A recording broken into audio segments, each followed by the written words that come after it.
कशा आहात तुम्ही सगळे? मजेत ना? नवीन दिवसाची मस्त सुरुवात. तर आज सुद्धा आम्ही संक्रांत सेलिब्रेशन सगळ्यांसोबत आज करणार आहे आणि सगळे आपले मराठी लोक येणार आहेत तिथं आणि दिवाळीसारखाच असा मस्त सण साजरा होणार आहे. तर म्हटलं चला तुम्हाला पण घेऊन जाऊया आणि ही संक्रांत आम्ही कशी सेलिब्रेट करतोय परदेशात, तर ते पण तुम्हाला दाखवणं होऊन जाईल. तर चला भेटतो तिथं गेल्यानंतर. बाय.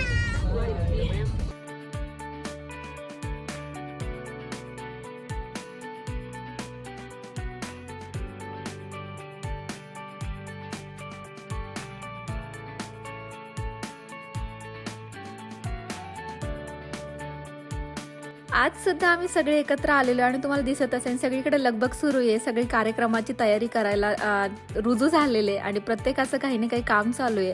तर दिवाळीनंतर हा व्लॉग येतोय आणि तुम्ही दिवाळीचा व्लॉग बघितला नसेल तर नक्की जाऊन बघा, तुम्हाला नक्कीच आवडेल. आणि आपल्या माणसांसोबत दिवाळी सेलिब्रेट केली आणि आता संक्रांत सुद्धा सेलिब्रेट करतोय. खरंच खूप छान वाटतंय आणि म्हटलं आनंदाच्या गोष्टी तुमच्याबरोबर शेअर करायलाच पाहिजे की नाही.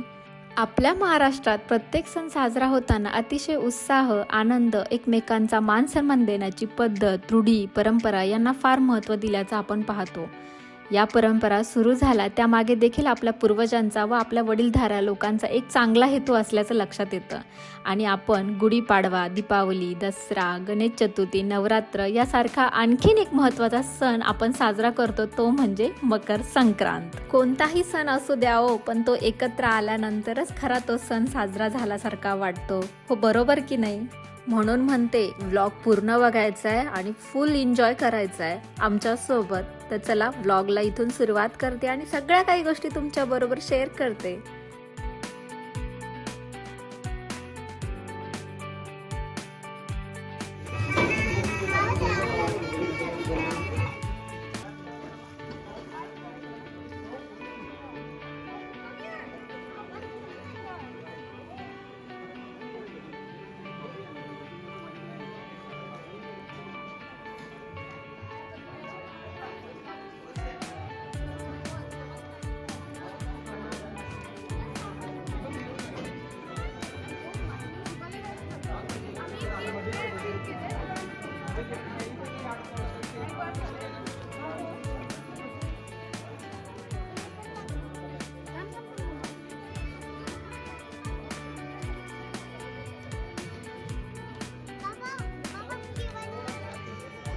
दाखव.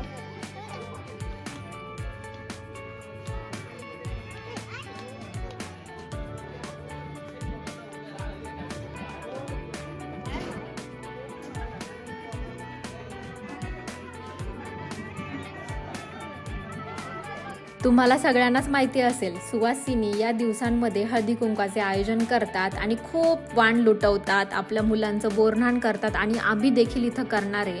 आणि तुम्हाला तर माहितीच आहे, मकर संक्रांतीला काळे कपडे घालण्याची, एकमेकांना तिळगुळ देण्याची प्रथा असते. तिळगुळ घ्या आणि गोड गोड बोला असं म्हणण्याची संधी आपल्याला केवळ या सणालाच मिळते. आणि अजून एक म्हणायला गेलं तर तीळ आणि गूळ हे उष्ण असल्याने या थंडीच्या दिवसांमध्ये आपल्या शरीरात आवश्यक उष्णतेची गरज तिळगुळ पूर्ण करतं. आणि याच मुख्य कारणामुळे मकर संक्रांतीला तिळगुळ देण्याची परंपरा सुरू झाली असावी असं मला तरी वाटतं.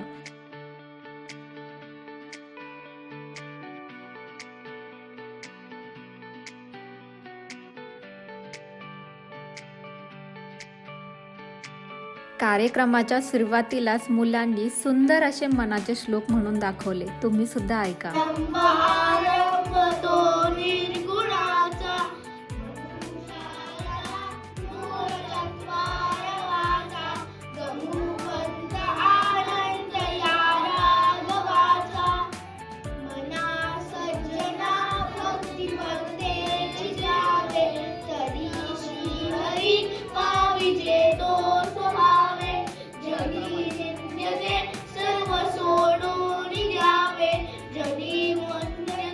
सर्व भावे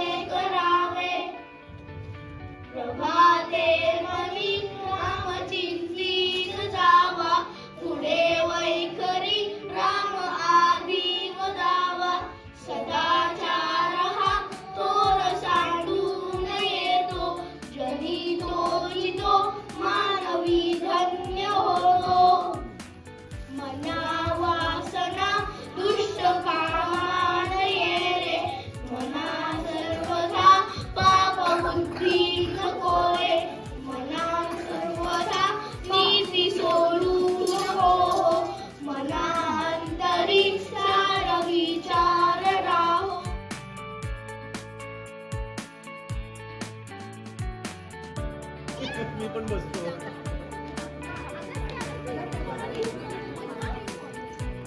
इकडे आहेत का भरपूर जण चॉकलेट गोळा करायला?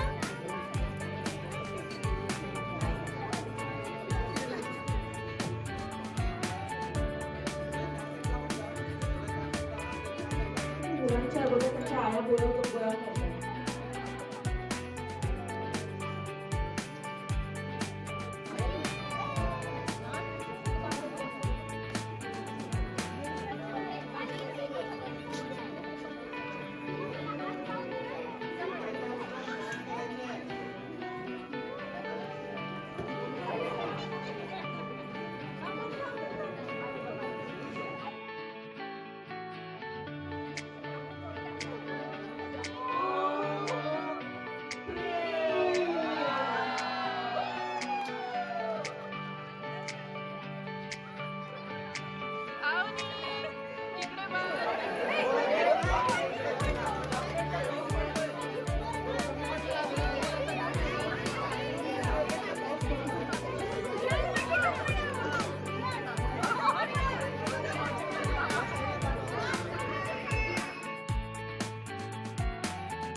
एकत्र आल्यानंतर सगळ्यांच्या गप्पा गोष्टी मजा मस्ती सगळं काही चालू होतं आणि मुलं पण एका साईडला खूप एन्जॉय करत होते आणि खरंच हा टाईम असा निघूच नाही असं वाटत होतं. खूप मजा आली सगळ्या कार्यक्रमामध्ये. आणि त्याच्यानंतर आम्ही गेलो वडापाव आणि चहा घेण्यासाठी आणि इथं तुम्हाला दिसत असेल मस्त असा गरमागरम वडापाव आहे, चहासुद्धा आहे.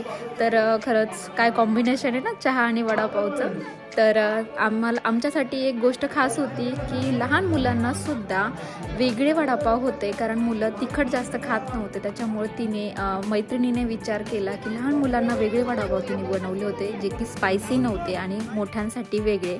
तर खरंच खूप मस्त असं नियोजन तिने केलेलं होतं आणि वडापाव पण एकच नंबर होता. तर खरंच खूप छान वाटलं.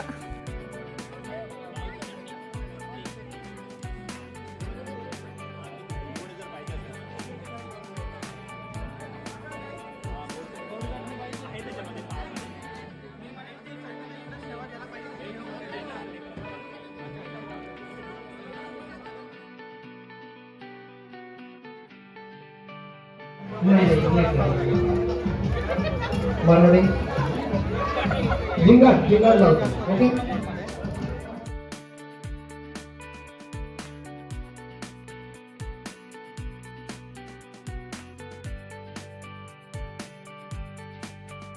हे बघ ही कशी खाते एकदम.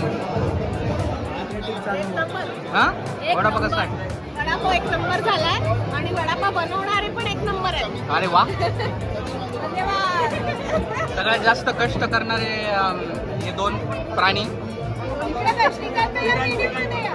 व्हिडिओमध्ये या. हा आणि तो पण आहे आमचं टेंडर जॉयचे मालक.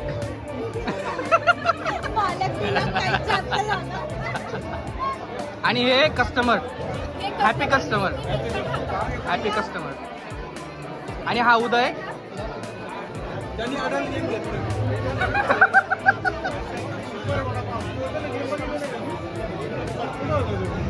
हे आमचे हॅपी कस्टमर मधले अजून हे 2 कस्टमर. चेअर्स.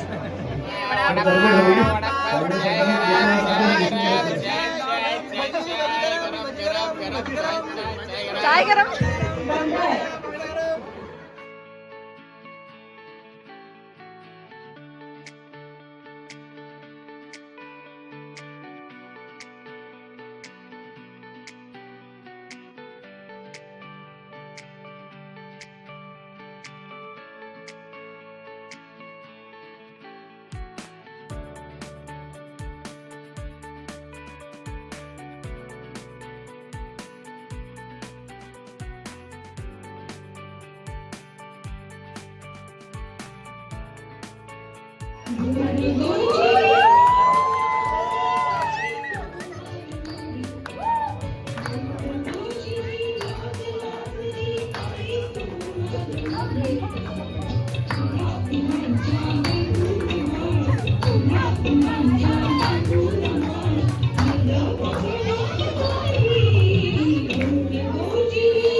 तर आजचा हा व्लॉग मी इथेच एंड करते. आय होप हा व्लॉग तुम्हाला आवडला असेल. सगळ्यांनी खूप एन्जॉय केला आणि तुम्हीसुद्धा हा व्लॉग एन्जॉय केला असेल तर प्लीज लाईक करा, शेअर करा, जास्तीत जास्त शेअर करा आणि सबस्क्राईब करायला मात्र विसरू नका. भेटूया आपण अशाच नवीन व्लॉगमध्ये. तोपर्यंत स्वतःची काळजी घ्या. बाय.